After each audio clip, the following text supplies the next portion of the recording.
أعوذ بالله من الشيطان الرجيم بسم الله الرحمن الرحيم أوعجبتم أن جاءكم ذكر من ربكم على رجل منكم لينذركم واذكروا إذ جعلكم خلفاء من بعد قوم نوح وزادكم في الخلق بسطة فاذكروا آلاء الله لعلكم تفلحون قالوا وجئتنا لنعبد الله وحده ونذر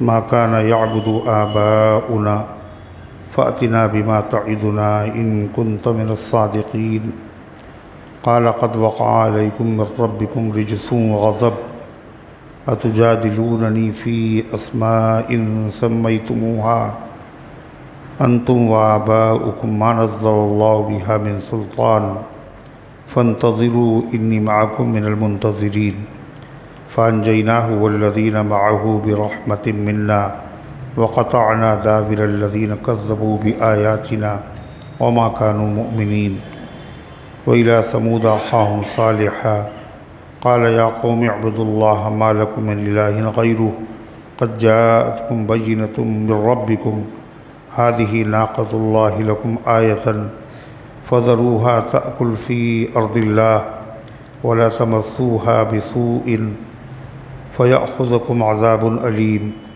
واذكروا إذ جعلكم خلفاء من بعد عاد وبوأكم في الأرض تتخذون من سهولها قصورا وتنحتون الجبال بيوتا فاذكروا آلاء الله ولا تعثوا في الأرض مفسدين قال الملأ الذين استكبروا من قومه للذين استضعفوا لمن آمن منهم أتعلمون أن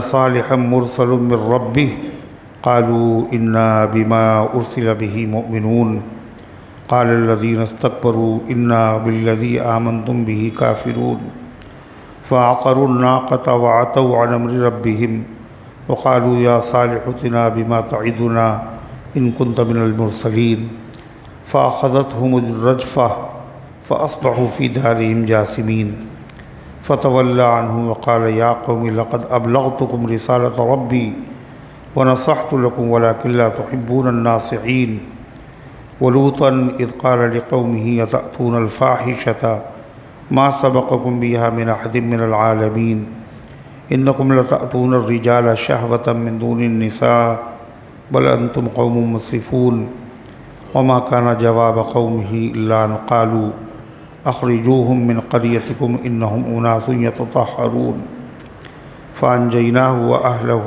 إلا امرأته كانت من الغابرين وأمطرنا عليهم مطرا فانظر كيف كان عاقبة المجرمين صدق اللہ العظیم۔ محترم حضرات، سامعین کرام، حاضرین مسجد، عزیزوں اور بزرگوں، یہ قرآن مقدس کے 8ویں پارے کی سورۃ الاعراف کی پاکیزہ، نورانی، مبارک، باعظمت، مطہر آیتیں ہیں۔ دعا کیجیے کہ اللہ تعالیٰ ان مقدس آیات کی روشنی میں صحیح اور سچی بات عرض کرنے کی توفیق نصیب فرمائے اور ہم سب کو عمل کرنے کی توفیق عطا فرمائے۔ اللہ تعالیٰ نے سورہ اعراف میں 8ویں رکوع سے لے کر 14 تک انبیاء علیہ السلام کے واقعات بیان فرمائے۔ ان واقعات میں عبرت ہے، نصیحت ہے، تسلی ہے اور بہت سارے مسائل کا علم ہے۔ سب سے پہلے حضرت نوح علیہ السلام کا واقعہ اللہ نے بیان فرمایا، اور اس کے بعد پھر حضرت ہود علیہ السلام کا واقعہ بیان کیا۔ ہود علیہ السلام کو اللہ تعالیٰ نے قوم عاد کی طرف بھیجا تھا، اور قوم عاد 2 ہیں، ایک عاد اولا، ایک عاد ثانیہ۔ اولا مانے پہلی اور ثانیہ کے معنی دوسری۔ تو قوم عاد 2 ہیں، ایک پہلی اور دوسری۔ پہلی والی جو قوم عاد ہے اس کو عاد اولا بھی کہتے ہیں اور عاد ارم بھی کہتے ہیں، اور دوسری کو عاد صالح کہا جاتا ہے، اس کو سمود بھی کہتے ہیں، اس لیے کہ ارم جو تھے وہ دادا تھے اور ان کے دو بیٹے تھے، ایک اوس اور ایک جسو۔ اوس کی اولاد میں قوم عاد ہے اور جسو کی اولاد میں سمود ہے۔ تو قوم عاد کی طرف اللہ تعالیٰ نے جس نبی کو بھیجا وہ حضرت ہود علیہ السلام تھے۔ ہود کے معنی ہے رجوع ہونے والا، اللہ تعالیٰ کی طرف رجوع ہونے والا، اللہ سے تعلق رکھنے والا، حائد، اللہ کی طرف رجوع ہونے والا۔ تو جب حضرت ہود علیہ السلام نے اپنی قوم کو دین کی دعوت دی تو ہر نبی نے سب سے پہلے جو دعوت دی اپنی قوم کو وہ کاہے کی دعوت دی؟ توحید کی۔ عقیدہ صحیح کرو۔ عقیدہ اگر صحیح ہو جائے، عمل میں کوتاہی ہو تو آدمی بخش دیا جائے گا، جنت میں پہنچ جائے گا۔ لیکن اگر عقیدہ خراب ہو، عمل چاہے جتنے ہوں، چاہے جتنے اچھے ہوں، اللہ کے وہاں وہ عمل اسے نجات نہیں دلائیں گے۔ اس لیے ہر نبی کی دعوت ایک، اور دعوت میں سب سے پہلا اصول کیا ہے؟ توحید۔ تو انہوں نے دعوت دی کہ اللہ کے علاوہ کسی کی عبادت نہ کرو۔ اگر اللہ کے علاوہ کی عبادت کرو گے تو اس کا نتیجہ یہ ہوگا کہ تم سزا کے مستحق ہوگے، اللہ کے عذاب کی۔ تو ان لوگوں نے حضرت ہود علیہ السلام کی بات کو سن کر نہ صرف یہ کہ خاموشی نہیں اختیار کی، ان کی دعوت کو قبول نہیں کیا، بلکہ مخالفت پر آمادہ ہو گئے۔ اور سب سے پہلے نبیوں کی جو مخالفت کی وہ مالداروں نے کی ہے، اور سب سے پہلے جو نبیوں کی دعوت کو قبول کیا وہ غریبوں نے قبول کیا ہے۔ تاریخ یہی بتاتی ہے۔ نبی پاک صلی اللہ علیہ وسلم نے صلح حدیبیہ کے بعد جب بادشاہوں کے نام خط لکھے سن 6 ہجری میں، تو ایک خط لکھا تھا روم کے بادشاہ کے پاس جو عیسائی تھا، ہرقل۔ جب اس کے پاس خط پہنچا تو اس نے کہا کہ یہ خط میرے پاس آیا ہے عرب کی سرزمین سے، اگر کوئی عرب کا قافلہ یہاں موجود ہو تجارت کی غرض سے آیا ہوا، اس کو بلاؤ تاکہ ہم اس شخص کے بارے میں تحقیق کریں جس نے یہ خط بھیجا ہے واقعی یہ نبی ہے یا نہیں۔ تو اتفاق کی بات، تجارتی قافلہ جو وہاں موجود تھا اس کے سربراہ موجود تھے ابو سفیان رضی اللہ عنہ، جو اس وقت تک ایمان نہیں لائے تھے، اور صرف یہی نہیں کہ ایمان نہیں لائے تھے بلکہ وہ مخالف لشکر کے سردار تھے۔ ابو جہل کے بعد کافروں نے اپنے لشکر کا سردار کسے بنایا تھا؟ ابو سفیان۔ اور ابو جہل جنگ بدر میں مار دیا گیا۔ اس کے بعد پھر احد ہے، خندق ہے، اور اسی طریقے سے اور دوسرے معرکے ہیں، ان سب میں سالار لشکر کوئی اور نہیں تھا، ابو سفیان تھے۔ جب صلح حدیبیہ ہو گئی، 10 سال کے لیے جنگ نہیں ہوگی، تو لوگوں کو اطمینان ہوا، کاروبار کے لیے لوگ نکلے، تو ابو سفیان جو تھے وہاں موجود تھے، ان کو بلایا گیا۔ بادشاہ نے کہا جو سب سے قریبی آدمی ہو اس آدمی کا جس نے خط لکھا ہے رشتے میں، اس کو بلاؤ۔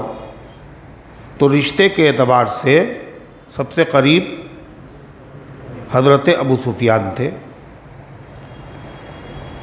تو ابو سفیان سے بادشاہ نے کہا ہم آپ سے کچھ پوچھنا چاہتے ہیں، لیکن صحیح صحیح جواب دیجیے گا۔ اور باقی لوگوں سے کہا جہاں یہ گڑبڑی کریں تم بتا دینا۔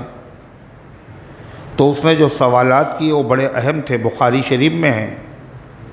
اس نے یہ پوچھا، یہ بتائیے جنہوں نے یہ نبوت کا دعویٰ کیا اور خط لکھا ہے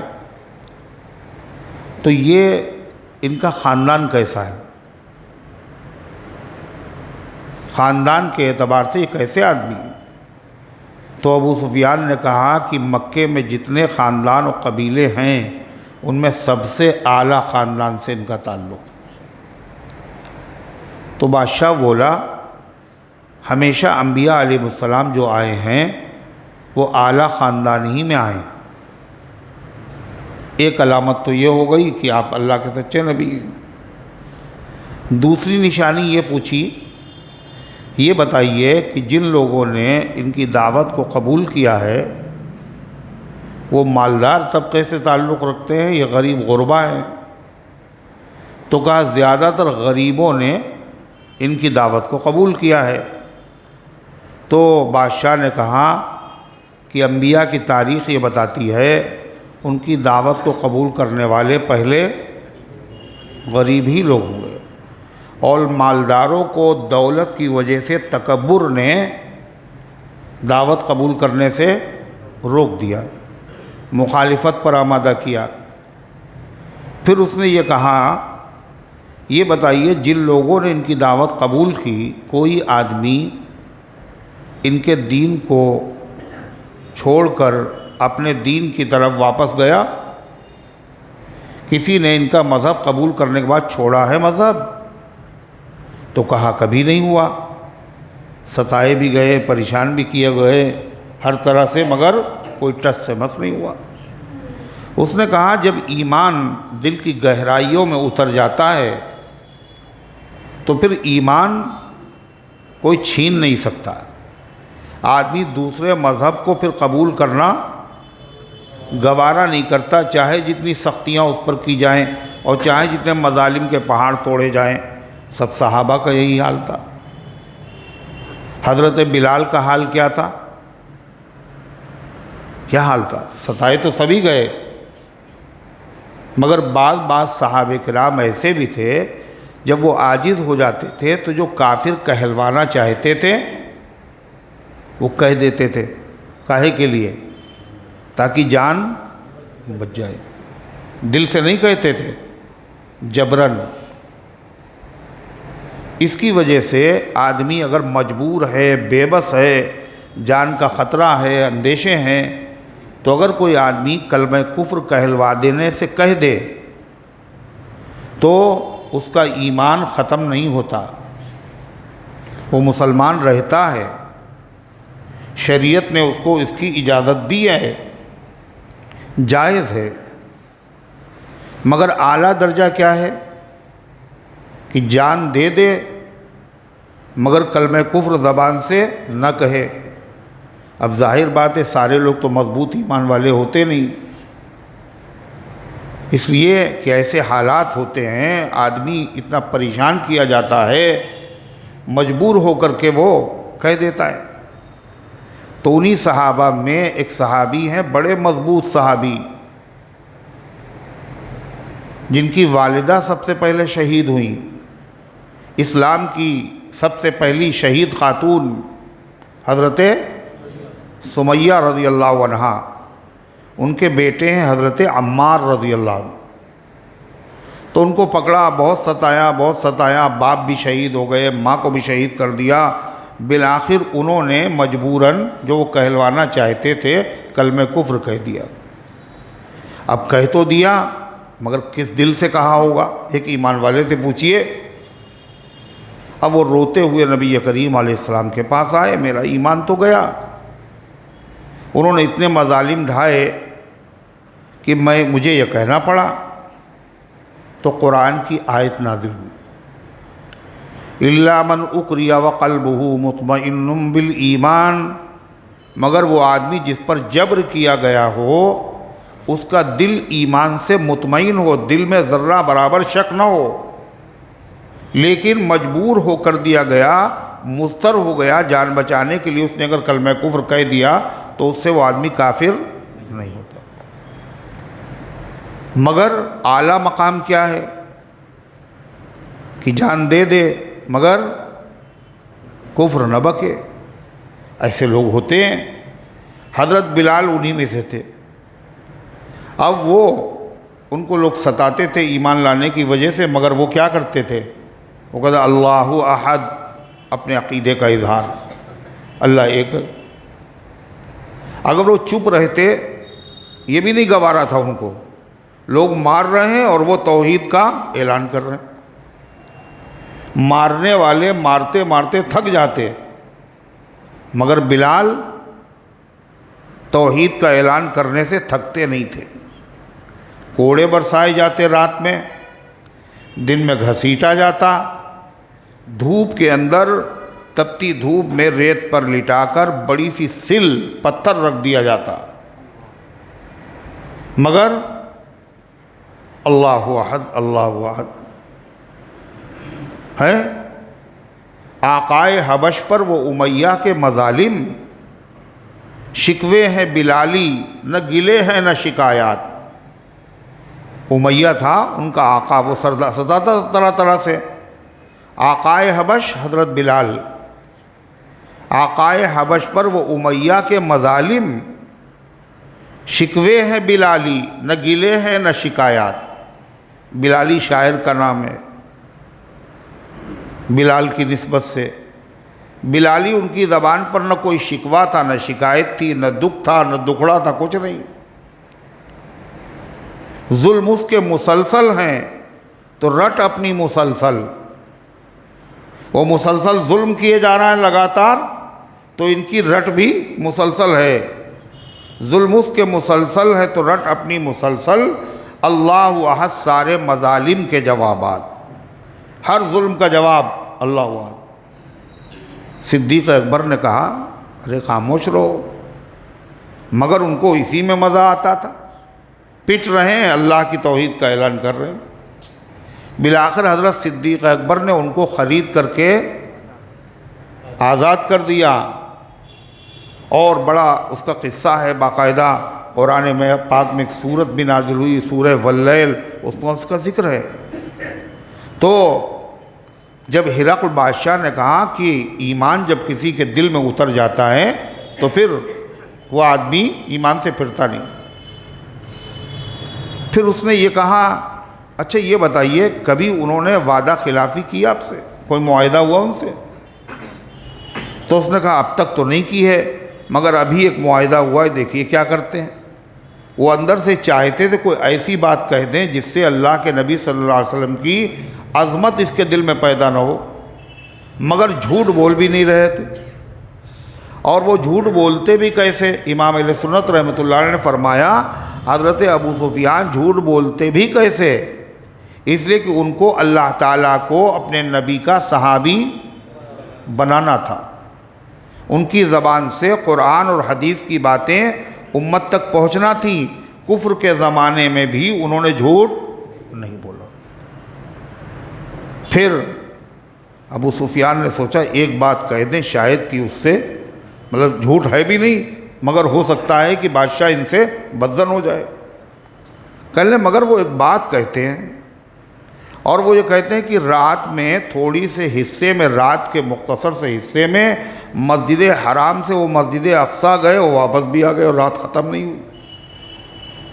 تو کہنے یہ بات سن کے کوئی عقل مند آدمی مانے گا نہیں، اتنی دور مسجد ہے اور اس پر رات ہی میں چلا جائے اور واپس بھی آ جائے، یہ کیسے ہو سکتا ہے؟ تو ابو سفیان کا مقصد یہی تھا، مگر یہ بھی سچا واقعہ ہے۔ مگر اللہ تعالیٰ نے تائید کی۔ وہاں جو پادری تھا کھڑا ہوا وہ بولا، اس نے کہا یہ واقعہ بالکل صحیح ہے، اور میں اس رات کو جانتا ہوں جس رات میں یہ واقعہ پیش آیا، میں وہ رات بھی جانتا ہوں۔ کہا اس لوگوں نے پوچھا بھائی وہ کیسے؟ کہا میں ہوں بیت المقدس کا امام، اور میرا معمول تھا بیت المقدس کو رات میں جب سب چلے جاتے نمازی تو میں اس کو بند کر دیا کرتا تھا۔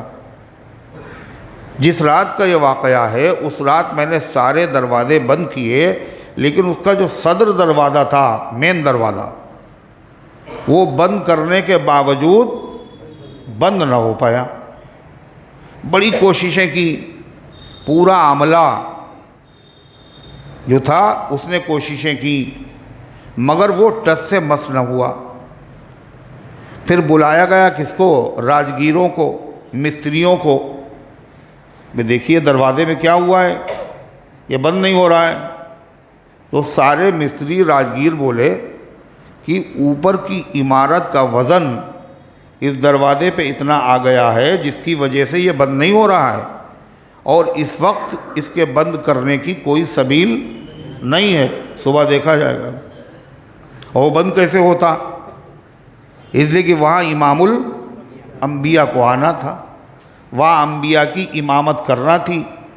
پھر اس نے کہا جب میں دروازے کے باہر نکلا، صبح جب میں آیا تو میں نے دیکھا دروازہ کھلا ہوا ہے، اور دروازے پہ جو پتھر رکھا ہوا چٹان صخرہ، اس میں ایک سوراخ ہے تازہ تازہ، اور وہ سوراخ ایسا تھا جس میں انبیاء علیہ السلام اپنی سواریوں کو باندھ دیا کرتے تھے، اور عیسیٰ علیہ السلام کے بعد سے کوئی نبی آیا نہیں۔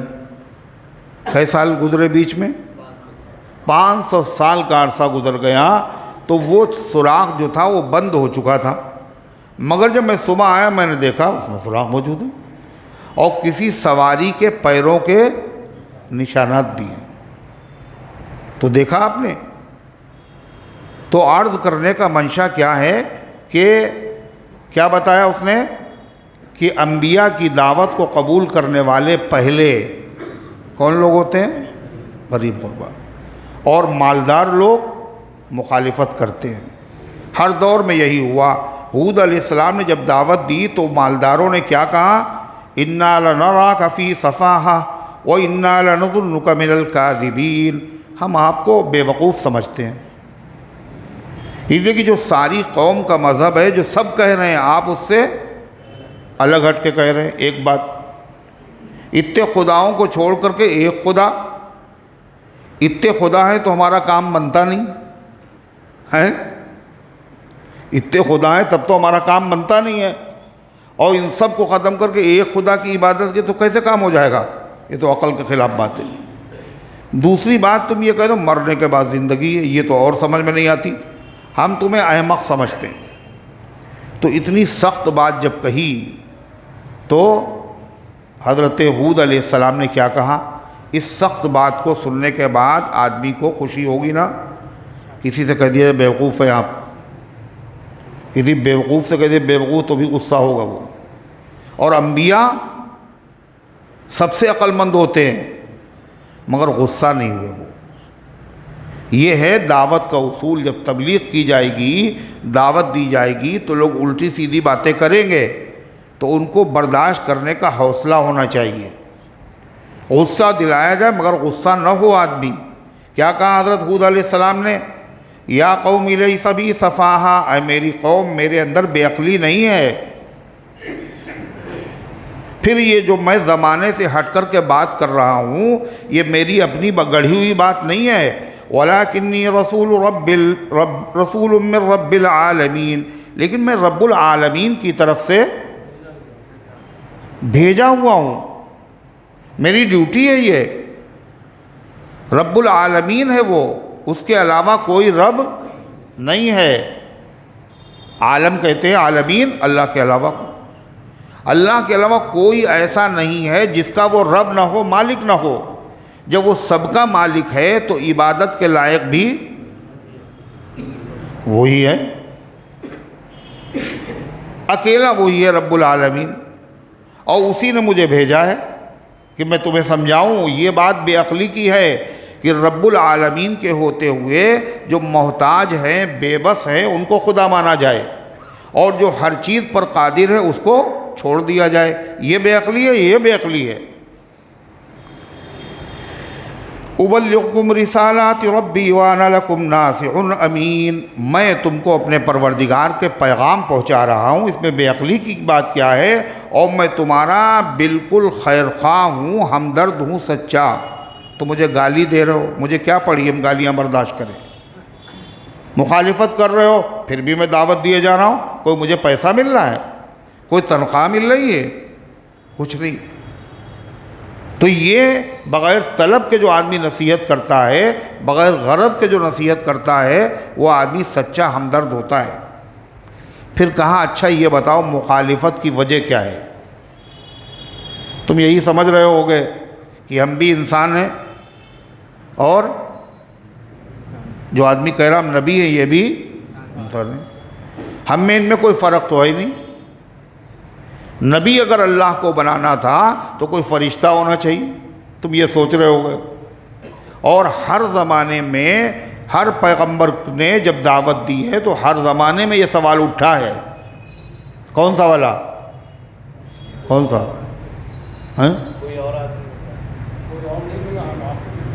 ہر زمانے میں یہی سوال اٹھا، کیا ہم ہی جیسے آپ ہیں، آپ کیسے نبی ہو گئے؟ نبی ہوتا تو فرشتہ ہونا چاہیے۔ تو انہوں نے کیا کہا؟ اب عجبتم ان جاءکم ذکر من ربکم، کیا تمہیں تعجب ہے اس بات پر کہ آئی تمہارے پاس نصیحت تمہارے پروردگار کی طرف سے، علی رجل منکم، تمہیں میں سے ایک آدمی کے ذریعے سے نصیحت آ گئی، اس میں تمہیں تعجب ہو رہا ہے؟ یہ تعجب کی بات نہیں ہے۔ انسانوں کے لیے پیغمبر انسان ہی ہونا چاہیے۔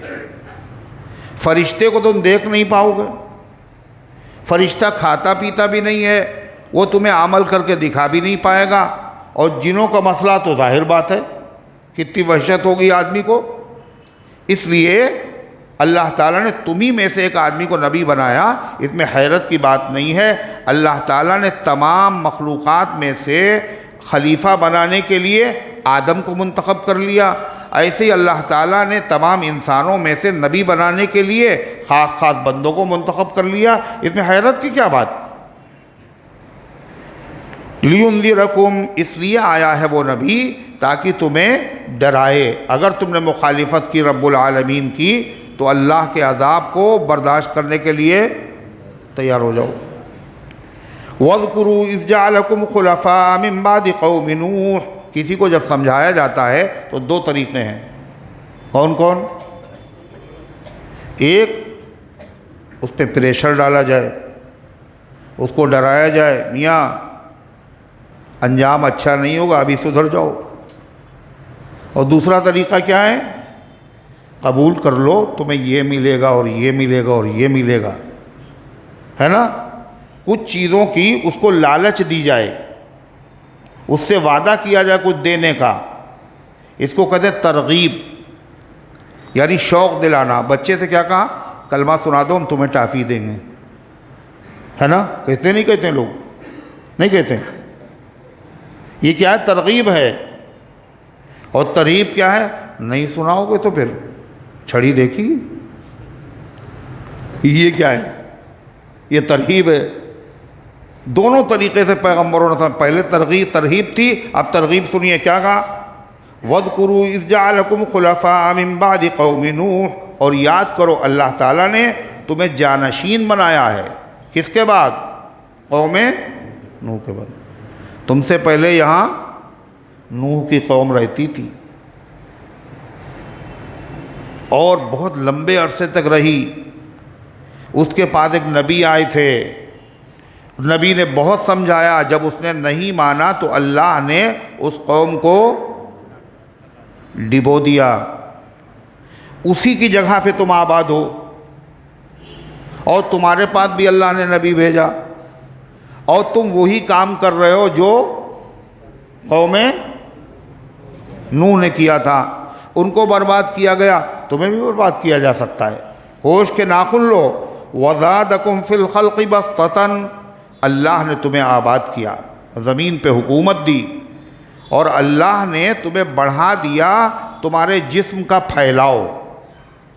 بسطتاً کہتے ہیں جسم کا پھیلاؤ، یعنی اللہ نے تم لوگوں کو باڈی بلڈر بنایا ہے۔ کیا بنایا ہے؟ ہر آدمی ان میں کا کیا تھا؟ پہلوان، قداور، طاقتور، لمبی ہائٹ کا آدمی۔ مفسرین لکھتے ہیں کہ سب سے چھوٹے قد کا آدمی 60 گز کا ہوتا تھا۔ جو پستہ قد ہوتا، کم ہائٹ جس کی ہوتی تھی، کتنا ہوتا تھا؟ 60 گز۔ اور لمبے، سب سے لمبا آدمی 100 گز کا ہوتا تھا۔ یہ ایک آدمی کی بات نہیں، پوری قوم کے لوگ ایسے تھے، بڑے طاقتور اور طاقت کے نشے میں دھوت. کہتا من اشد منا قوہ، ہمیں ڈرا رہے ہو، ارے مجھ سے کون لڑے گا، مجھے کون سزا دے گا، من اشد منا قوہ، ہم سے طاقتور کون ہے. وزادکم فی الخلق بسطۃ، پیغمبر نے یاد دلا اللہ نے یہ نعمت تمہیں دی ہے، اللہ ہی نے پیدا کیا ہے. یاد کرو جب نعمت دی ہے تو جو احسان کرے اس کی ماننا چاہیے، اس کی مخالفت نہیں کرنا چاہیے.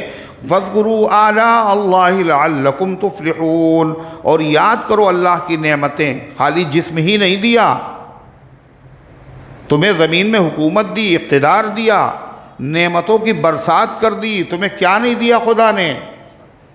جب یہ سب کچھ اللہ نے دیا ہے تو اس نعمتوں کا تقاضا یہ ہے تم اللہ کی اور اللہ کے رسول کی مانو اور مخالفت سے اپنے آپ کو بچا لو. اگر تم نے اللہ اس کے رسول کا کہنا مانا تو جب اللہ نے اتنی نعمتیں دی ہیں، اگر کہنا مانو گے تو ساری نعمتیں چھین لے گا پھر اللہ، ہے نا؟ کیوں بھائی بولو، کیا چھین لے گا نا؟ کہہ رہے ہاں. یہ دیکھیں، اسی لیے میں کہہ رہا تھا ادھر بیٹھو، ادھر یہاں پہ. کیوں بھائی؟ شکر کرو گے تو نعمت چھین لے گا نا، تو نعمت بچے گی بھی اور نعمتیں اور بڑھا بھی دے گا. یہ کہا لعلکم تفلحون، تاکہ تم کامیاب ہو جاؤ. مگر عقل جو تھی وہ الٹی تھی. خدا جب دین لیتا ہے تو عقلیں چھین لیتا ہے. ان لوگوں نے کیا کہا، اچھا یہ سب اس لیے کر رہے ہو تم تاکہ ہم اپنے باپ دادا کا دین چھوڑ دیں، تم یہی چاہتے ہو، تمہارا یہی مقصد ہے. اور باپ دادا کا دین تمہارے کہنے سے چھوڑنے والے ہم نہیں ہیں. کیا کہا، قالوا وجئتنا لنعبد اللہ وحدہ، کہا آپ ہمارے پاس اس لیے آئے ہیں تاکہ ہم عبادت کریں اللہ کی صرف تنہا. وَنَذَرَ مَا كَانَ يَعْبُدُ آبَاؤُنَا، اور چھوڑ دیں ہم ان کو جن کی پوجا کرتے تھے ہمارے باپ دادا. یہی چاہتے ہیں آپ، باپ دادا کی ڈگر چھوڑ دیں، یہ آپ کروانے کے لیے آئے ہیں. ایک خدا کی عبادت کرے آپ کی طرح، اور اوپر سے آپ کہتے ہیں اگر نہیں مانو گے تو ڈرا رہے ہو نوح کی طرح تمہارا حشر ہوگا. ڈرا رہے ہو نا. ہم نہیں ڈرتے ورتے کسی سے، ہم باپ دادا کا طریقہ نہیں چھوڑیں گے. جس عذاب کی دھمکی دے رہے ہو وہ عذاب لے آؤ. کیا کہا، فَأْتِنَا بِمَا تَعِدُنَا إِن كُنْتَ مِنَ الصَّادِقِينَ، لے آؤ ہمارے پاس جس کی تم مجھے دھمکی دے رہے ہو، اگر تم اپنے دعوے میں سچے ہو کہ واقعی یہ طریقہ اچھا نہیں ہے، اس کی وجہ سے عذاب آ سکتا ہے، تو پھر دیر کس بات کی، لے آؤ عذاب، ہم نہیں چھوڑیں گے. تو جب اتنی ڈھیٹ ہو کوئی قوم، اتنی بے حیا ہو، اتنی سرکش ہو جائے تو عذاب تو پھر اس کے اوپر آنا ہی آنا ہے. تو حضرت ہود علیہ السلام نے جواب میں کہا کہ میاں سمجھیے کہ عذاب بالکل قریب آ گیا. قال قد وقع علیکم من ربکم رجس وغضب، کہا کہ بس آ گیا ہے، آ چکا ہے، قریب ہی ہے تمہارے رب کی طرف سے غصہ اور عذاب. کام جب تم نے ایسے کیے ہیں، عذاب کو دعوت دی ہے. ایک تو عمل کر رہے ہو بت پرستی، دوسرے کفر بک بھی رہے ہو، عذاب مانگ بھی رہے ہو، عذاب والے کام، عذاب مانگ بھی رہے ہو، اور نبی کا مذاق اڑا رہے ہو. پھر بھی نبی جو ہوتا ہے اس سے زیادہ کوئی خیر خواہ اور ہمدرد نہیں ہوتا. ارے ہوگا، یہ برباد نہ ہو، یہ تباہ نہ ہو. اللہ کے نبی صلی اللہ علیہ وسلم کو دیکھیے، پتھر برسا رہے ہیں اور فرشتہ آ کے کہتا ہے یہ گستاخ ہیں، آپ حکم دیجئے ابھی پہاڑوں کو ملا دیں، ابھی پس کے رہ جائیں. اللہ کے نبی کیا کہتے ہیں، مجھے کیا فائدہ ہوگا، یہ مر جائیں گے، اگر ان کو ہدایت مل جائے تو اچھی بات ہے. اللہم اہدی قومی فإنہم لا یعلمون، اے اللہ میری قوم کو ہدایت دے دے، یہ مجھے جانتے نہیں. ہر پیغمبر کا یہی حال. حضرت ہود علیہ السلام نے اتنا سخت ان کا مطالبہ سننے کے بعد کیا کہا، اتجادلوننی فی اسماء سمیتموہا انتم وآباؤکم، ذرا غور کرو جو میں کہہ رہا ہوں. جن کی باپ دادا تمہارے پوجا کرتے تھے، یہ جن کی تم خود پوجا کرتے ہو، تھوڑا سا غور کرو، عقل سے کام لے لو، یہ خدا بننے کے لائق ہیں بھی یا نہیں ہیں؟ تم کہتے ہو یہ فلاں اولاد والا خدا، اور یہ روزی والا خدا، اور یہ عزت والا خدا، یہ ان کے جو تم نے نام رکھے ہیں نا، یہ خالی نام ہیں، ان کے پیچھے کچھ نہیں، یہ نام ہی نام ہے، ان کی حقیقت کچھ نہیں۔ ورنہ پتھروں میں روزی دینے کی صلاحیت کہاں سے آ گئی؟ ارے آ جائے گی۔ جو ہل نہ سکیں اپنی جگہ سے، جو دیکھ نہ سکیں، جو مکھی کو بھگا نہ سکیں، وہ خدا کیسے بن جائیں گے؟ تمہیں روزی کیسے دے دیں گے؟ اور اتنی خلاف عقل بات پہ تم ہم سے بحث کر رہے ہو۔ کیا کہا؟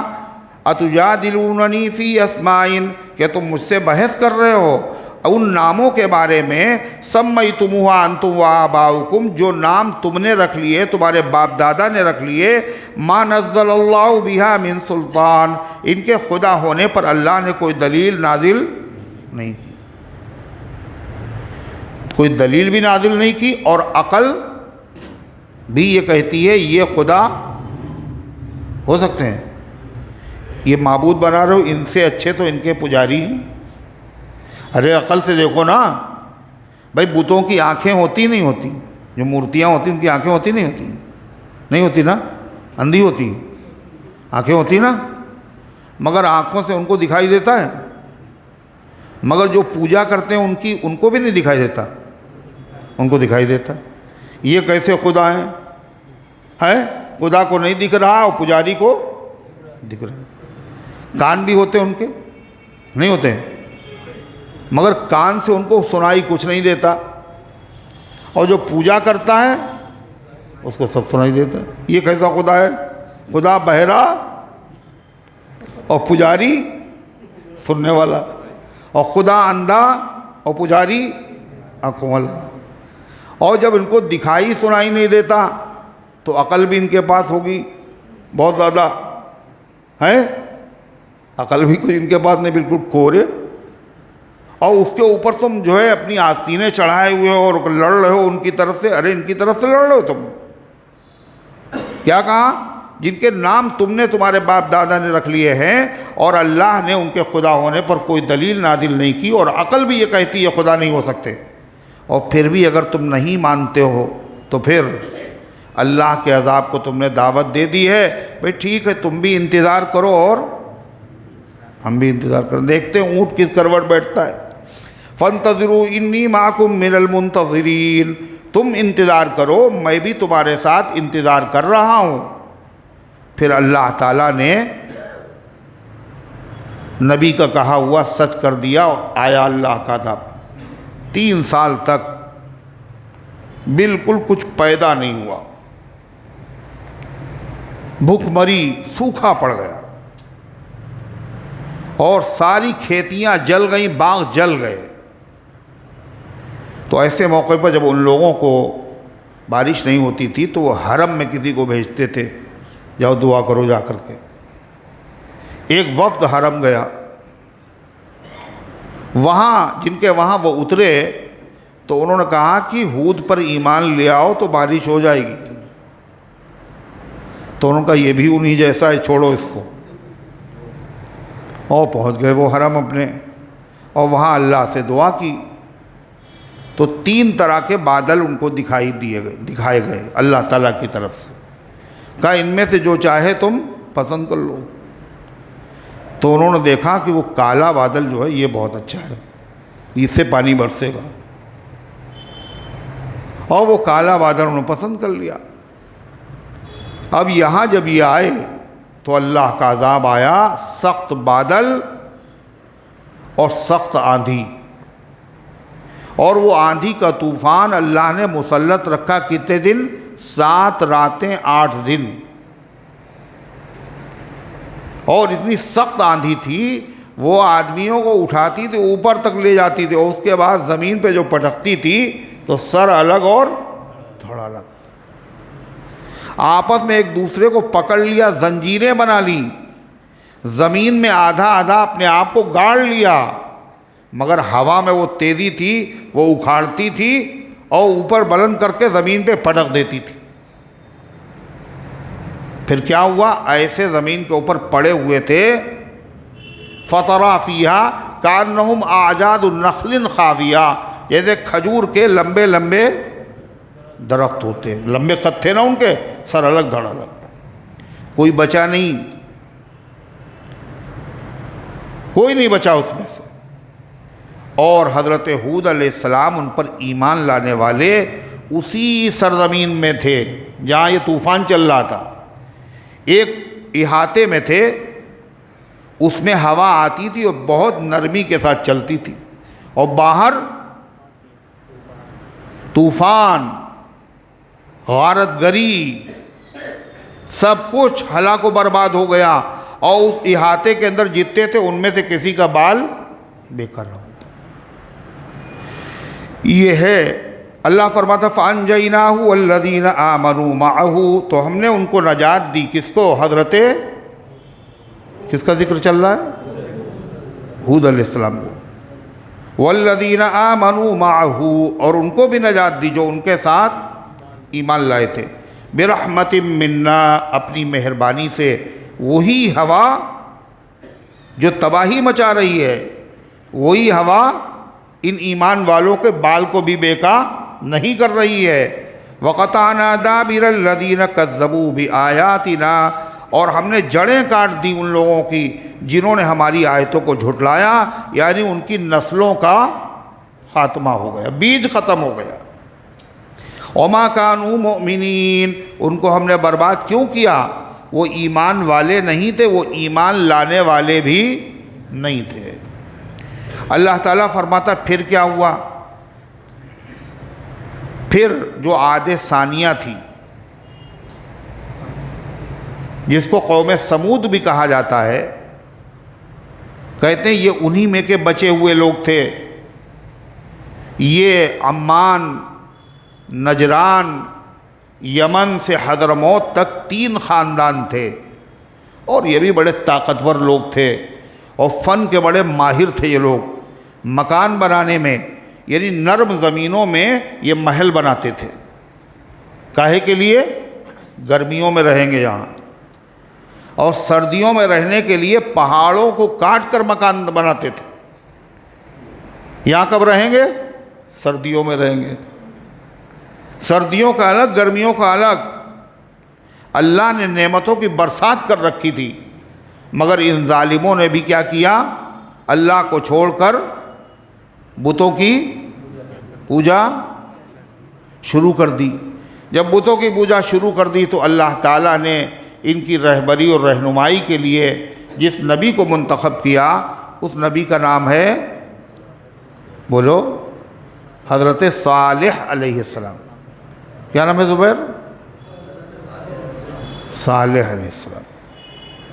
حضرت صالح قوم ہی میں بڑھے پلے، اور ہر نبی کا معاملہ یہی ہے کہ وہ قوم میں بڑھتا ہے پلتا ہے، مگر قوم سے بالکل الگ، بچپن ہی سے نظر آتا ہے کیا؟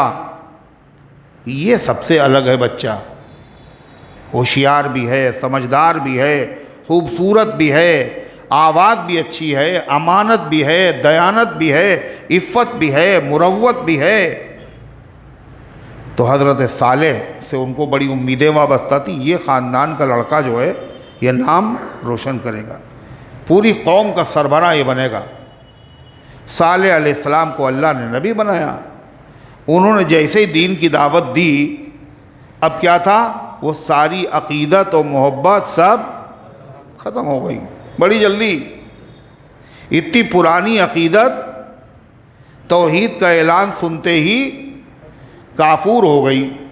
کافور کا مطلب یعنی کافور کی طرح بالکل سفید سفید پاؤڈر بن گئی نا، ہاں؟ کافور بننے کا مطلب، کافور دیکھا ہے؟ وہ مردوں کے لگایا جاتا ہے نہلانے کے بعد، دیکھا ہے؟ وہی کافور بن گئی وہ نا۔ کافور بن جانا یہ محاورہ ہے، یعنی بالکل ختم۔ کہنا درد کافور ہو گیا، یعنی درد تھا ہی نہیں جیسے کہ گویا کی. تو ساری عقیدت ایک دم سے ختم ہو گئی. حضور انور صلی اللہ علیہ وسلم سے زیادہ محبوب مکے کی سرزمین پہ کوئی نہیں تھا. دیانت، امانت، صداقت، ہر چیز کا چرچا تھا. صادق کہتے تھے، امین کہتے تھے. لیکن جیسے ہی آپ نے توحید کا اعلان کیا تو سب بدل گئے. آسمان بدل گیا، زمین بدل گئی، اپنے بدل گئے، پرائے بدل گئے، محبت کرنے والے نفرت کرنے والے ہو گئے. ہوا نہیں ہوا؟ ہر نبی کے ساتھ یہی ہوا. یہ واقعات اسی لیے سنائے جا رہے ہیں اے پیغمبر یہ آپ کے ساتھ اکیلے نہیں ہوا ہے، بلکہ ہر نبی کے ساتھ ہوا ہے تاکہ آپ کا دل مضبوط ہو. یہ واقعات اس لیے بھی سنائے جا رہے ہیں کہ اے مکے والوں تم اپنے نبی کی قدر نہیں کر رہے ہو. دیکھو یہ تاریخ ہے، جن جن قوموں نے اپنے نبی کی قدر نہیں کی وہ آخر برباد و تباہ کر دیے گئے. اور وہ نبی سب سے اچھے اور سچے، مگر ان نبیوں میں سب سے بڑے نبی یہ ہیں جو تمہارے وہاں ہیں. تو کیا کہا اللہ تعالیٰ نے؟ وہ کیا کہتے تھے؟ یا صالح قد کنت فینا مرجوا قبل. کیا کہتے تھے؟ صالح تم سے تو بڑی امیدیں تھیں، تم سے بڑی امید، مگر تم نے ساری امیدوں پہ پانی پھیر دیا توحید کا اعلان کر. یہ کہا انہوں نے. حضرت صالح علیہ السلام نے جوانی کے زمانے سے جو تبلیغ شروع کی، بڑھاپا آ گیا، تھوڑے سے لوگ ایمان لائے. اکثریت ان لوگوں کی تھی جو ایمان نہیں لائے. جو ایمان لانا چاہتے تھے تو جو بڑے بڑے مڑ و چودھری تھے وہ ان کو ایمان لانے سے روک دیا کرتے تھے. بالآخر کیا ہوا؟ ان لوگوں نے کہا صالح تو پیچھا چھوڑیں گے نہیں، یہ نصیحت سے نہیں باز آئیں گے. صبح نصیحت، شام کو نصیحت، مجمع میں نصیحت، غمی ہے تو نصیحت، اور خوشی ہے تو نصیحت. نبی کا کام کیا ہے؟ جب تجھے ملے موقع اے صبا مدینے میں اور نعت سرور عالم گنگنا مدینے میں. نبیوں کو جب بھی موقع ملتا تو نبی کیا کرتے تھے؟ اپنا کام شروع کر دیتے تھے. یوسف علیہ السلام کا قصہ آئے گا. یوسف علیہ السلام کہاں تھے؟ جیل خانے میں. اب ان سے دو آدمیوں نے آ کر کے تعبیر پوچھی، وہ بھی قیدی تھے. ایک باورچی تھا، ایک بادشاہ کو شراب پلایا کرتا تھا. تو دونوں نے تعبیر پوچھی، ہم نے خواب دیکھا ہے، اس کی تعبیر بتا دیجئے کہ ہمارے سر کے اوپر جو ہے، ایک نے تو کہا میں دیکھ رہا ہوں انگور نچوڑ کے آپ کو شراب پلا رہا ہوں بادشاہ کو. دوسرے نے دیکھا سر پہ ٹوکرا ہے، اس میں روٹیاں رکھی ہوئی اور پرندے اچک اچک کے کھا رہے ہیں. تو یوسف علیہ السلام جب وہ آئے تعبیر پوچھنے کے لیے، جیل ہی میں تھے، تو یوسف علیہ السلام نے کہا ہم خواب کی تعبیر تمہیں بتائیں گے. تمہارا جو کھانا آتا ہے نا ٹائمنگ سے، جیل میں کھانا ٹائمنگ سے آتا ہے، وہ ٹائم نہیں ہوگا، اس سے پہلے خواب کی تعبیر ہم تمہیں بتا دیں گے. اور اس سے پہلے یوسف علیہ السلام نے تبلیغ شروع کر دی کہ میری قوم کے لوگوں پتہ ہے یہ جو اللہ نے مجھے علم دیا ہے خواب کی تعبیر کا، تم بھی جانتے ہو یہ ایسے تھوڑی دیا. میرے باپ دادا جو تھے وہ سب توحید والے تھے اور انہوں نے توحید اختیار کی، میں نے توحید اختیار کی ہے. اور جو لوگ توحید نہیں اختیار کرتے ہیں وہ اللہ کے باغی ہیں، اور طرح طرح سے ان کو سمجھا دیا اتنی دیر میں. اور جیسے ہی کھانا آیا تعبیر ان کی یہ بھی نہیں کہ ٹائم تو بتایا کتنی دیر، 5 منٹ، اور پتہ چلا 1.5 گھنٹہ پھنسا دیا ان کو. کل نکاح میں آئے بیچارے، اور نکاح میں پہنچے کئے بجے، بارات کئے بجے آئی، بالکل ایک دم سے وہ تو نکاح میں سمجھتے ہیں آج رات تو بربادی ہونا ہے اپنی، اور سب کی برباد کر دو، جتنے آئے سب کی برباد. اتنا وقت برباد ہوتا ہے نکاح. پھر اس کے بعد جو مولانا صاحب تھے انہوں نے نکاح پڑھایا. تو نکاح بھی وہ پڑھانے والے طرح طرح کے ہوتے ہیں. ان کا ایسے تھوڑی ہوگا پہلے ہوگا میلاد. اب صاحب وہ بھوک سے برا حال، اور میلاد ہو رہا ہے، سلام ہو رہا ہے. پھر اس کے بعد فارم بھرنے میں بڑی دیر لگائی. پھر اس کے بعد جو ہے کلمے پڑھائے ساتوں نیا مسلمان. تو یہ کیا، یہ تو بے وقت کی شہنائی ہے. بے وقت کوئی چیز اچھی نہیں لگتی ہے۔ یوسف علیہ السلام پیغمبر کا کوئی کام بغیر بے عقلی کا نہیں ہوتا۔ کھانا تمہارا آئے گا، اس سے پہلے خواب کی تعبیر بتا دے گی، اور بتا دی خواب کی تعبیر، کہا تمہاری تو ملازمت بحال ہو جائے گی، تم پھر سے بادشاہ کو شراب پلاؤ گے، اور تمہیں تو پھانسی دی جائے گی۔ یہ نہیں کہا تمہیں، کہا تم میں سے ایک بادشاہ کی ملازمت اس کو مل جائے گی، بحال ہو جائے گی، اور ایک آدمی جو ہے اس کی پھانسی دی جائے گی۔ تو سمجھ گئے کہ یہ شراب پلائے گا وہ، اور دوسرا کون ہے؟ باورچی ہے۔ تو اس نے کہا کہ یہ خواب تھوڑی ہم نے دیکھا تھا، ہم نے تو جھوٹ موٹ آپ سے تعبیر لی تھی، ایک آدمی نے یہ خواب دیکھا اور یہ خواب دیکھا ہے، ہم نے کوئی خواب جو ہے وہ سچا تھوڑی بیان کیا جو آپ نے یہ تعبیر ہمیں بتا دی۔ یوسف علیہ السلام نے کہا سچا ہو یا جھوٹا ہو، تعبیر یہی ہو، اور تھا خواب سچا، ہوئی وہی تعبیر۔ نان بائی کو جو روٹی پکانے والا تھا اس کو پھانسی دے دی گئی، اور پرندوں نے اس کا بھیجا کھا لیا، یہی تھا، سر پہ ٹوکرا اور پرندے روز روز کے کھا رہے ہیں۔ تو حضرت صالح علیہ السلام نے بھی اسی طریقے سے اپنی قوم کو سامنے تقریر کی۔ کیا تھا حضرت صالح علیہ السلام کا انداز؟ وَإِلَىٰ ثَمُودَ أَخَاهُمْ صَالِحًا، اور ہم نے بھیجا سمود کی طرف ان کے بھائی حضرت صالح علیہ السلام کو، یعنی قوم کے بھائی۔ یا قوم قال یا قوم اعبدوا اللہ ما لکم من الہ غیرہ، وہی سیم ایک جیسی دعوت، ایک ہی پیغام، ایک ہی انداز۔ اے میری قوم عبادت کرو اللہ کی، ما لکم من الہ غیرہ، تمہارا معبود اللہ کے علاوہ کوئی نہیں ہو سکتا۔ قد جاءتکم بینۃ من ربکم، اور آ چکی ہے تمہارے پاس نصیحت تمہارے پروردگار کی طرف سے، اس نصیحت کو جلدی سے قبول کر لو، مان لو، تمہارا رب ہے وہ تو تمہیں نواز دے گا۔ اور دیکھو تمہیں نشانی چاہیے تھی اطمینان کے لیے کہ واقعی میں اللہ کا نبی ہوں یا نہیں، تمہیں ایک نشانی چاہیے تھی، اور نشانی بھی وہ تم نے خود ہی سے مانگی، ہم نے نہیں دکھائی اپنی طرف سے، تم ہی نے وہ نشانی مانگی تھی، وہ نشانی بھی آ گئی، اب تو مان لو۔ وہ نشانی کیا تھی؟ کہنے لگے یہ صالح مانیں گے نہیں، صبح بھی سمجھاتے ہیں، شام کو بھی سمجھاتے ہیں، ہر موقع پہ سمجھاتے ہیں، کوئی ایسا طریقہ اپناؤ کہ صالح سے پیچھا چھوٹ جائے، ایسی شرط لگا دو جو صالح کر ہی نہ سکیں، سانپ بھی مر جائے اور لاٹھی بھی نہ ٹوٹے۔ کہنے دیکھیے بکری سے بکری پیدا ہوتی ہے نا، ہیں، اور اونٹنی سے اونٹنی پیدا ہوتی ہے، تو صالح سے کہنے لگے دیکھیے اگر آپ یہ پتھر کی چٹان ہے اس سے آپ اونٹنی پیدا کر دیں، ایسی اونٹنی جو بچہ لانے والی ہو، تو ہم آپ کی دعوت قبول کر لیں گے، کلمہ پڑھ لیں گے۔ وہ جانتے تھے پتھر سے کہاں اونٹنی پیدا ہوتی ہے، نہ صالح یہ کر پائیں گے اور نہ ہم کلمہ پڑھیں گے۔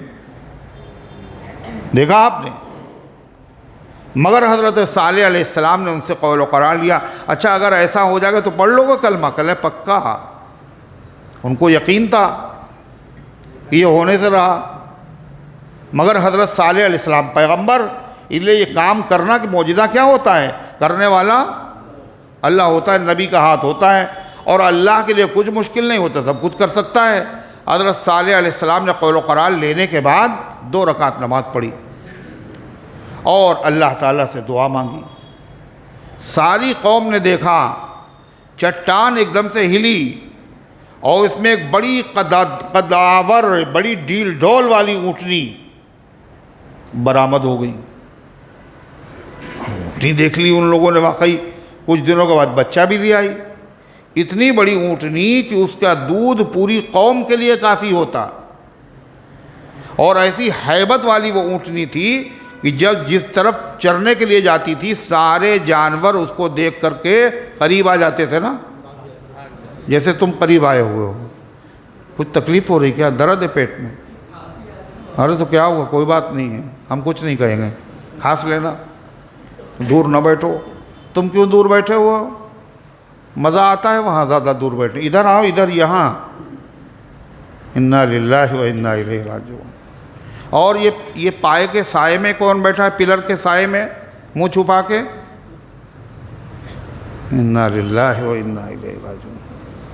لوگ کہتے ہیں جب تک دیکھتے ہیں تو اچھا لگتا ہے، نہ دکھائی دے تو نہیں اچھا لگتا۔ یہ ایسے لوگ ہیں، ان کو دیکھنے میں دلچسپی نہیں ہے، اگر نہ دکھائی دے تو اچھا ہے۔ عجیب عجیب ذوق ہیں لوگوں کے، اللہ نے ہر طرح کے لوگ پیدا کیے ہیں، ہے نا؟ تو حضرت صالح علیہ السلام نے جب وہ اونٹنی نکل آئی تو کچھ لوگوں نے تو کلمہ پڑھ لیا، اور کچھ لوگ کلمہ پڑھنے کے لیے رضامند تھے، مگر وہی بڑے بڑے چودھری آ گئے، کہنے یہ کیا کر رہے ہو؟ ارے یہ تو جادو ہے، کہاں چکر میں پڑے ہو؟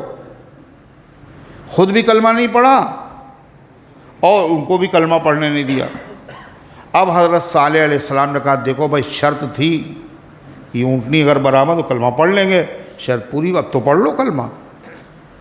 اچھا اگر نہیں پڑھتے ہو تو وارننگ ہے تمہارے لیے، اللہ کی طرف سے نئے انداز سے پیدا کی ہوئی یہ اونٹنی ہے، یہ نشانی ہے اللہ تعالیٰ ہر چیز پر قادر ہے، وہی معبود ہے، اور یہ نشانی ہے کہ میں اللہ کا سچا نبی ہوں۔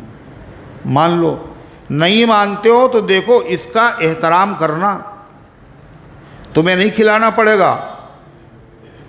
اللہ کی اونٹنی پیدا کی ہوئی، اللہ کی بنائی ہوئی چراگاہ ہے، یہ خود کھائے گی، پیٹ بھر لے گی۔ اور تم اپنے جانوروں کو اس دن چڑھنے نہ چھوڑنا، ارے ایک دن روک لینا، اور اس دن اس کے بدلے میں اونٹنی کا دودھ لے لینا، سب کو ملے گا۔ کیا ضرورت ہے، جانور کائے کے لیے پالے جاتے ہیں؟ دودھ کے لیے، دودھ تو تمہیں ملے گا ہی۔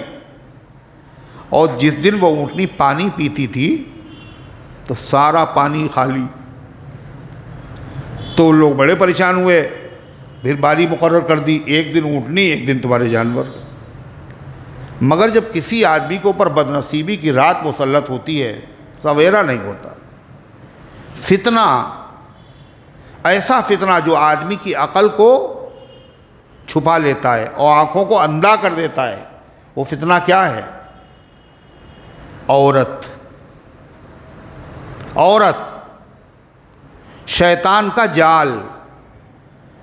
میری امت کے لیے سب سے نقصان دہ فتنہ جو ہوگا وہ عورتوں کا ہوگا۔ میری امت کے لیے فتنہ مال بھی ہے اور عورت بھی ہے۔ دنیا میں جتنے جھگڑے ہیں، جتنی لڑائیاں ہیں، ان میں سے اکثر کی اگر تحقیقات کی جائے تو کسی نہ کسی خاتون کا ذکر بیچ میں آئے گا، کوئی سبب خاتون بنے گی۔ تو وہاں دو عورتیں رہتی تھی بڑی خوبصورت، اور اس کے جانور بھی بہت تھی تو پوری قوم پریشان۔ صالح علیہ السلام کی اونٹنی سے ہمارے جانور نہ کھا پا رہے نہ پی پا رہے، حالانکہ انصاف کی بات تھی۔ انہوں نے کسی طریقے سے اس اونٹنی کو ختم کرو۔ تو ان دو آدمیوں سے کہا میری لڑکیاں ہیں خوبصورت، جس لڑکی کو تم چاہو ہم تمہیں دے دیں گے، شرط یہ ہے کہ صالح کی اونٹنی سے ہمیں نجات دلاؤ۔ اور وہ تو اندھے ہو گئے، وہ کہا ٹھیک ہے، یہ تو میرے بائیں ہاتھ کا کام ہے۔ اور پوری قوم بھی راضی تھی، معلوم پوری قوم کو تھا یہ سودا ہو رہا ہے، مگر کسی نے منع نہیں کیا، جانتے سب تھے۔ اس لیے جرم ایک نے کیا اور سزا پوری قوم کو دی گئی، یہ تو ہوتا نہیں ہے۔ اس لیے پوری قوم مجرم تھی۔ پوری قوم مجرم کیسی تھی؟ اس لیے کہ جرم تھا، جرم معلوم تھا، مگر اس کے باوجود اس پر خاموش رہنا یہ بھی کیا ہے؟ یہ بھی جرم ہے۔ نتیجہ کیا ہوا؟ وہ چھپ کے بیٹھ گیا۔ ایک کا نام تھا قدار، ایک کا نام تھا مصدع۔ ان دونوں نے کیا کیا؟ چھپ کے بیٹھ گیا وہ چٹان کے سائے میں، اور اس کے بعد جیسے ہی اونٹنی آئی اس نے تو تیر سے نشانہ بنایا، دوسرے نے اس کے پیر کاٹ دیے اور اونٹنی ختم ہو گئی۔ بچہ جو تھا وہ بھاگا اور 3 آوازیں نکالی اور پہاڑ کی چٹان کھلی اور اس میں چلا گیا۔ صالح علیہ السلام کو بہت افسوس ہوا اور آئے اور آنے کے بعد کہنے لگے ابھی موقع ہے ایمان لے آؤ ورنہ تم 3 دن کے مہمان ہو بس. ہم نے کہا تھا اونٹنی کو ساتھ برا ارادہ نہ کرنا. تو وہ لوگ مذاق اڑانے لگے کہ یہ لیجیے صاحب بتا رہے عذاب آئے گا. اچھا کب آئے گا عذاب؟ علامتیں کیا ہوں گی اس کی؟ حضرت صالح علیہ السلام نے کہا آج بدھ کا دن ہے اور جمعرات کے دن تمہارے چہرے جو ہیں بالکل پیلے ہو جائیں گے اور جمعے کے دن تمہارے چہرے سرخ ہو جائیں گے اور سنیچر کے دن بالکل کالے ہو جائیں گے. وہ تمہارا آخری دن ہوگا. ان لوگوں نے کہا صالح یا تو جھوٹ بول رہے ہیں تو جھوٹے کو سزا دینا چاہیے, ہم تو مریں گے, ان کو پہلے ختم کر دیں. اور اگر یہ سچے بھی ہیں اب تو ہمیں مرنا ہی ہے تو صالح کو کیوں چھوڑیں, انہیں کو لاؤ ختم کر دیں پہلے. چنانچہ 2-4 لوگ چلے صالح علیہ السلام کو قتل کرنے کے لیے, مگر جس کا حامی ہو خدا اس کو مٹا سکتا ہے کون؟ نور حق شمع الہی کو بجھا سکتا ہے کون؟ یہ ظالم ابھی وہاں پہنچنے نہیں پائے تھے صالح علیہ السلام کی مسجد تک, ایک چٹان اوپر سے آئی اور سب کے سب دب کے مر گئے. اور پھر وہی ہوا جو صالح علیہ السلام نے بتایا, یعنی جمعرات کے دن چہرے پیلے ہو گئے. اب سے اگر قبول کر لیتے جب بھی بچ جاتے. پھر سرخ ہوئے اور پھر سیاہ ہوئے اور پھر ایک زلزلہ زمین سے پیدا ہوا اور اوپر سے ایک چنگھاڑ زوردار آواز آئی اور پوری قوم ابدی نیند سو گئی. سنیے اللہ کیا کہتا ہے. تو حضرت صالح علیہ السلام نے کیا کہا؟ ہادی ناقۃ اللہ لکم آیتن, یہ اللہ کی اونٹنی ہے. اللہ کی تو سبھی اونٹنیاں ہیں, مطلب اس اونٹنی کو اللہ نے خاص طریقے سے اپنی قدرت سے پیدا کیا ہے. جیسے عیسیٰ علیہ السلام کو روح اللہ کیوں کہا گیا؟ کلمۃ اللہ. اللہ نے تمام بندوں کو ماں باپ سے پیدا کیا, عیسیٰ علیہ السلام کو خاص قدرت سے بغیر باپ کے پیدا کیا. تو فرمایا یہ اللہ کی اونٹنی ہے, یہ ہے نشانی. تو کیا کہا؟ ہادی ناقۃ اللہ لکم آیہ, یہ اللہ کی اونٹنی تمہارے لیے نشانی ہے, اللہ کی قدرت کی نشانی, میری نبوت کی نشانی. فذروہا, اس کو چھوڑ دو. تاکلوا فی ارض اللہ, یہ کھاتی رہے اللہ کی سرزمین میں. ولا تمسوہا بسوء, اور اس کو برے ارادے سے ہاتھ کیا لگانا. ارے کیا کہہ رہے ہو, سنائی نہیں دے رہا کچھ, مطلب آواز کیوں نہیں نکل رہی آپ کی؟ چائے وائے نہیں پی آپ نے ابھی؟ فَيَأْخُذُكُمْ عَذَابٌ عَلِيمٌ, اگر تم نے ایسا کیا تو اللہ کا دردناک عذاب تمہیں پکڑ لے گا. وَاذْكُرُوا إِذْ جَعَلَكُمْ خُلَفَاءَ مِنْ بَعْدِ عَادٍ, اور یاد کرو اللہ نے تمہیں جانشین بنایا ہے قوم عاد کی بربادی کے بعد. قوم عاد کیوں برباد ہوئی تھی؟ اس نے اپنے نبی کو جھٹلایا تھا اور تم اسی ڈگر پہ چل رہے ہو. وَبَوَّأَكُمْ فِي الْأَرْضِ, اور اللہ نے تمہیں زمین میں ٹھکانہ دیا, قدرت دی, بادشاہت دی. تَتَّخِذُونَ مِن سُهُولِهَا قُصُورًا, تم بناتے ہو اس کی نرم زمین کے اوپر محل. اللہ نے تمہیں کاریگری سکھائی, صناع بنایا. وَتَنْحِتُونَ الْجِبَالَ بُيُوتًا, اور تم پہاڑوں کو تراش کر کے مکان بناتے ہو. فَاذْكُرُوا آلَاءَ اللَّهِ, یاد کرو اللہ تعالیٰ کی نعمتوں کو اور ان پر شکر ادا کرو. وَلَا تَعْثَوْا فِي الْأَرْضِ مُفْسِدِينَ, اور زمین میں فساد کرتے ہوئے مت پھرو. فساد کیا ہے؟ کفر کرنا, شرک کرنا, حقداروں کے حق کو نہ ادا کرنا, اسی سے فساد ہوتا ہے. قال الملأ الذين استكبروا من قومه للذين استضعفوا, تو کہا سرداروں نے جو تکبر کرنے والے تھے ان کی قوم میں سے, کس سے کہا؟ للذین استضعفوا, ان لوگوں سے کہا جو کمزور سمجھے جاتے تھے, ایمان والے غریب غربا لوگ تھے, انہوں نے ایمان قبول کر لیا تھا. تو جو بڑے بڑے سردار تھے, چودھری تھے, انہوں نے غریب مسلمانوں سے کیا کہا؟ کیا تم صالح کو تم نے نبی مان لیا کیا؟ کیا کہا؟ لمن آمن منہم, جو ان میں سے ایمان لا چکے تھے. اتعلمون ان صالحا مرسل من ربی, کیا تم یقین رکھتے ہو کہ صالح اپنے رب کی طرف سے واقعی پیغمبر ہیں؟ کیا تمہیں یقین آ گیا؟ تو ان لوگوں نے جواب میں کیا کہا؟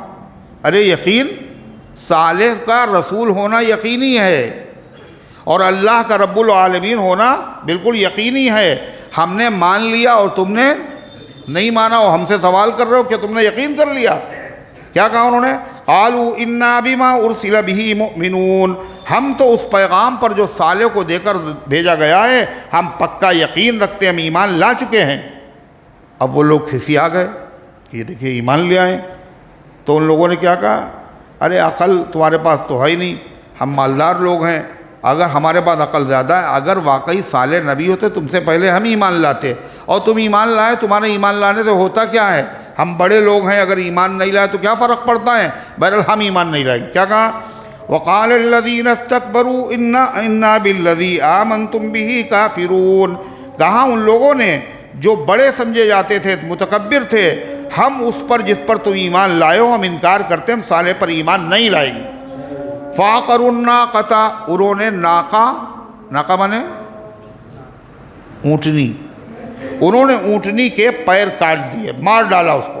وَعَتَوْا عَنْ أَمْرِ رَبِّهِمْ، اور انہوں نے سرکشی کی اپنے پروردگار کے حکموں کو ماننے سے۔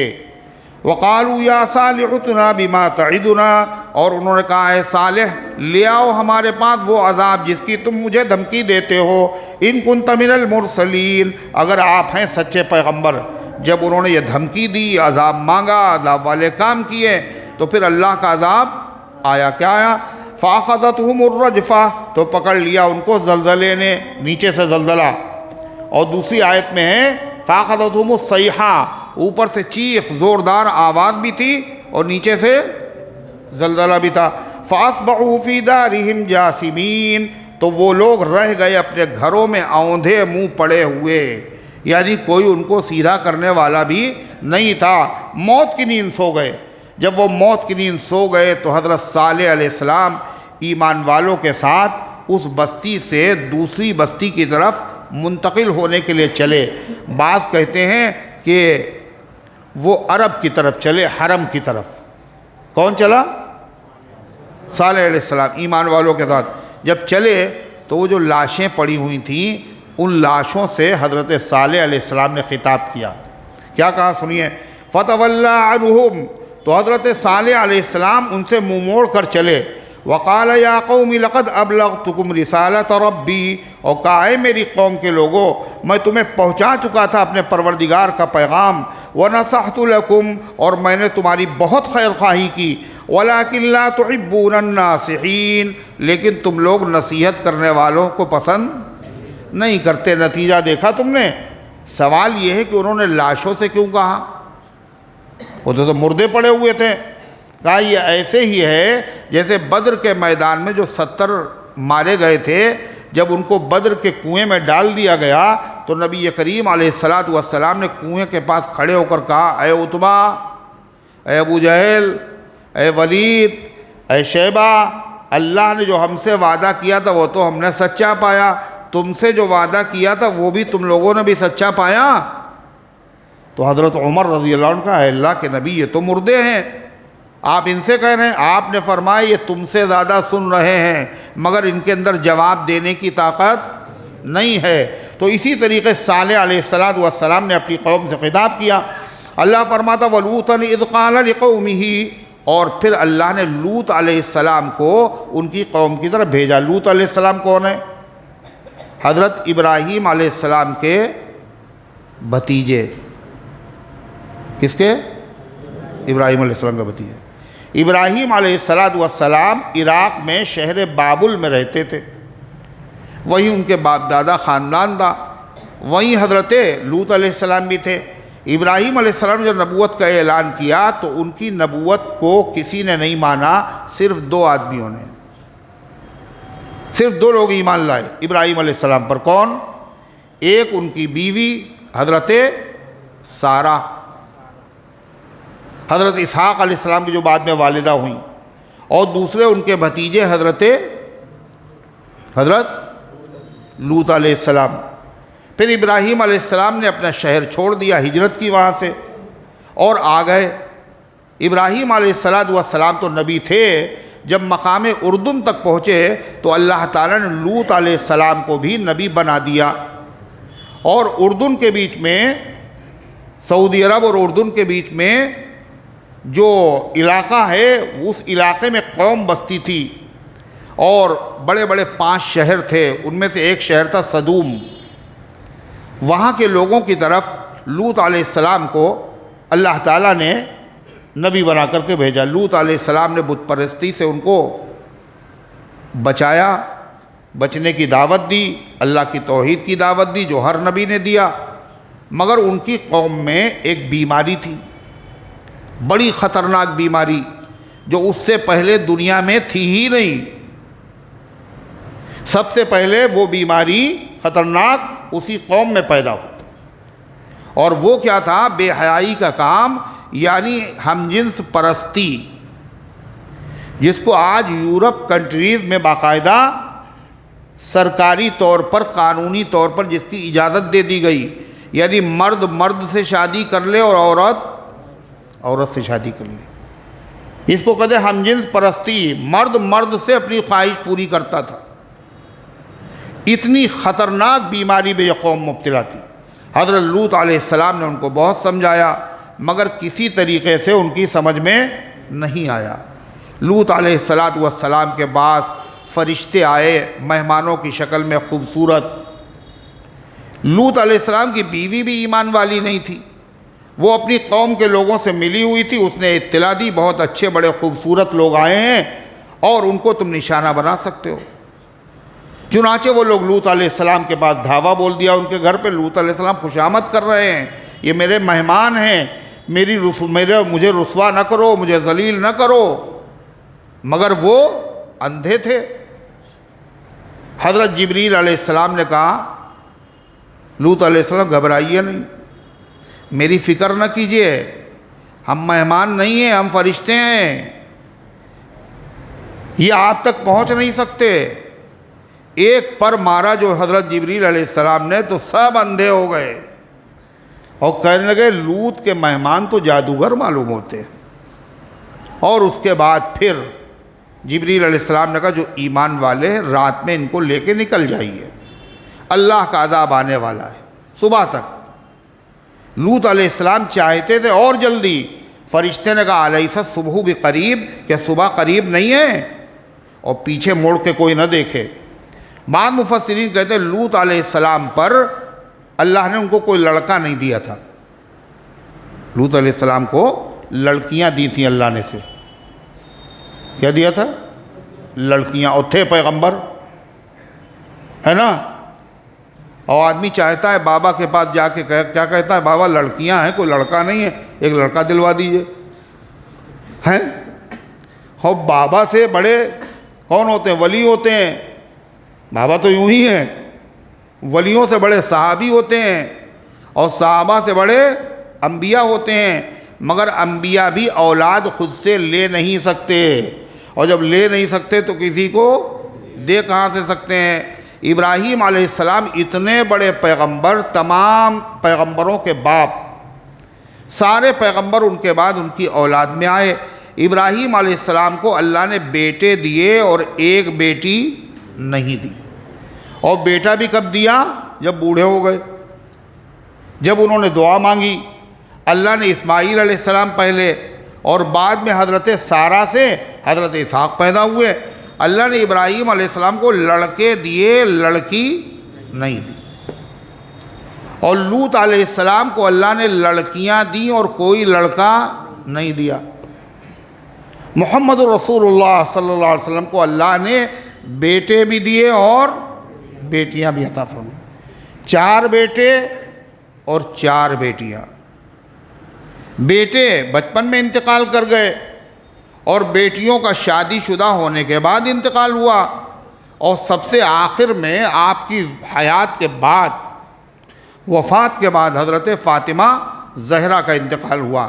تو حضرت لوط علیہ السلام نے کہا یہ میری بیٹیاں ہیں، یہ میری قوم کی بیٹیاں، ان سے نکاح کر لو، ان مہمانوں کو چھوڑ دو۔ مگر وہ نہ مانے، تو کہا اچھا نکل جائے، پیچھے مڑ کے نہ دیکھیے گا۔ نکلے، بعض کہتے ہیں بیوی تو وہیں رہ گئی، اور بعض کہتے ہیں بیوی بھی ساتھ میں نکلی۔ مگر جب اللہ کا عذاب آیا، دھماکہ ہوا، پیچھے مڑ کے دیکھا، ایک پتھر اس کے بھی لگا، جبریل علیہ السلام آئے، انہوں نے ان تمام بستیوں کو اپنی ہتھیلی پہ اٹھایا اور آسمانوں کے قریب کیا، ان کو زمین پر پلٹ دیا اور اوپر سے پتھروں کی بارش ہوئی۔ نتیجہ کیا ہوا کہ جہاں پر یہ عذاب آیا تھا وہ جگہ آج بھی اردن میں موجود ہے، اس کو بحیرہ لوط کہا جاتا ہے، اس کو بحیرہ میت کہا جاتا ہے۔ اس کا پانی بالکل تارکول کی طرح ہے، اس میں تیزابیت ہے اور اس کو لوگ دور دور سے دیکھنے کے لیے آتے ہیں۔ اس میں کوئی مچھلی، کوئی جاندار چیز آج بھی زندہ نہیں رہ سکتی ہے۔ یہ اللہ نے عبرت کا ذریعہ بنایا ہے۔ اللہ اسی کا ذکر فرماتا ہے، اور بھیجا ہم نے لوط علیہ السلام کو ہدایت کے لیے، وَلُوطًا اِذْ قَالَ لِقَوْمِهِ، جب کہا لوط علیہ السلام نے اپنی قوم سے، أَتَأْتُونَ الْفَاحِشَةَ، کیا تم بے حیائی کا کام کرتے ہو؟ مَا سَبَقَكُمْ بِهَا مِنْ أَحَدٍ مِّنَ الْعَالَمِينَ، اور ایسا بے حیائی کا کام جو پوری دنیا میں تم سے پہلے کسی نے نہیں کیا۔ مطلب یہ ڈبل جرم ہے۔ ایک جرم کیا ہے؟ بت پرستی۔ ارے ہے نا، بت پرستی کیا کرتے وہ لوگ، کیا کہتے تھے؟ بت پرستی ہم کیسے چھوڑ دیں، یہ تو ہمارے باپ دادا کرتے چلے۔ پہلے باپ دادا بت پرست تھے، اولاد پوتے پڑ پوتے ہوئے، مگر یہ جرم ایسا تھا جو اس سے پہلے دنیا میں کسی نے نہیں کیا تھا، یہ زیادہ سخت تھا۔ أَتَأْتُونَ الْفَاحِشَةَ، إِنَّكُمْ فرمایا أَتَأْتُونَ الْفَاحِشَةَ مَا سَبَقُكُمْ بِهَا مِنْ أَحَدٍ مِّنَ الْعَالَمِينَ إِنَّكُمْ لَتَأْتُونَ الرِّجَالَ شَهْوَةً مِّن دُونِ النِّسَاءِ، کہ تم آتے ہو اپنی خواہش پورا کرنے کے لیے مردوں کے پاس عورتوں کو چھوڑ کر۔ بل انتم قوم مسرفون، بلکہ تم لوگ انسان نہیں ہو، انسانیت کی حدوں کو تم پھلانگ گئے ہو۔ یہ کام تو وہ ہے جو جانور بھی بولو نہیں کرتے، اور تم یہ کام کر رہے ہو انسانوں پہ۔ تو ان کی قوم کا حال کیا تھا؟ بجائے شرمندہ ہونے کے ان کی قوم نے کیا کہا؟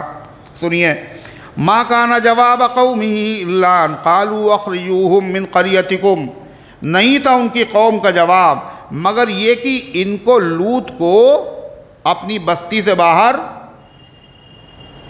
کیا کرو، نکال دو۔ کیوں؟ لوط ہمیں ناپاک سمجھتے ہیں اور اپنے آپ کو پاک سمجھتے ہیں، تو ناپاک لوگوں کی بستی میں پاک لوگوں کی کیا ضرورت ہے؟ اپنے جائیں کہیں، نکالو یہاں سے۔ یعنی اس قدر معاشرہ گندا ہو گیا تھا جس کی وجہ سے اچھے لوگ برداشت ہی نہیں تھے۔ آج دنیا کا یہی حال ہے، جن آفسوں میں رشوت چلتی ہے وہاں کوئی آدمی اگر رشوت افسر نہ لینے والا ہو، اگر رشوت نہیں لیتے تو پتہ ہے آپ کو، اس رشوت نہ لینے والے کو رشوت لینا اچھا ہے یا نہ لینا اچھا ہے؟ نہ لینا اچھا ہے۔ معاشرہ اس قدر گندا ہو چکا ہے، اگر ان میں ایک آدمی رشوت نہ لینے والا ہو تو پورا معاشرہ، پورا آفس اور سارے کرمچاری اس کو برداشت نہیں کرتے ہیں، اس کی شکایت کر کے اس کا تبادلہ کرا دیتے ہیں، ٹرانسفر کرا دیتے ہیں، اس کو یہاں سے ہٹاؤ تاکہ ہماری یہ کباب میں ہڈی بنے ہوئے، یہ مجھے حرام کھانے سے روک رہا ہے، اب یہ نہیں لے گا ہم لیں گے تو لوگ کیا کہیں گے؟ یہی حال تھا ان کی قوم کا کہ لوط علیہ السلام کو نکالو، انہم اناس یتطہرون، یہ بڑے پاک باز لوگ بنتے ہیں۔ یعنی طنز تھا، اعتراض تھا۔ اللہ فرماتا پھر ہم نے کیا کیا؟ فانجیناہ واہلہ الا امرأتہ کانت من الغابرین، تو ہم نے لوط علیہ السلام کو نجات عطا کی اور ان کے گھر والوں کو۔ بعض مفسرین کہتے ہیں صرف 2 بیٹیاں تھیں لوط علیہ السلام کی، وہی ان پر ایمان لائیں، اور بعض کہتے ہیں لوط علیہ السلام کی بیٹیاں اور اس کے علاوہ 2-4 لوگ اور۔ قرآن کہتا ہے فما وجدنا فیہا غیر بیت من المسلمین، ہم نے پورے علاقے میں مسلمانوں کا ایک گھر پایا صرف، اور مسلمان تھے ہی نہیں وہاں۔ وہ گھر کس کا تھا؟ لوط علیہ السلام کا۔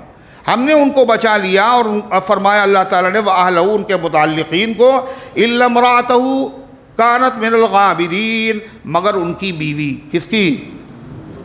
پیغمبر ہیں، اور پیغمبر کی بیوی عذاب سے نہیں بچی۔ کیوں؟ اس لیے کہ وہ ایمان والی نہیں تھی اور وہ ان دشمنوں سے ساز باز رکھتی تھی۔ وَأَمْطَرْنَا عَلَيْهِمْ مَطَرًا، اور ہم نے ان کے اوپر بارش برسائی۔ کون سی؟ جو ہمارے وہاں ہوتی بارش، یہ نہیں، اللہ جب چاہے جس چیز کی چاہے بارش برسائے۔ اللہ تعالیٰ کبھی پانی کی بارش برساتا ہے، وہی اللہ تعالیٰ کبھی پتھر بھی برسا دیتا ہے۔ ایک پتھر تو وہ ہوتے ہیں جو اولے ہوتے ہیں ہم لوگوں کے پتھر، ایک باقاعدہ پتھر کاہے کے گندھک کے، اور ہر پتھر کے اوپر مجرم کا نام لکھا ہوا تھا۔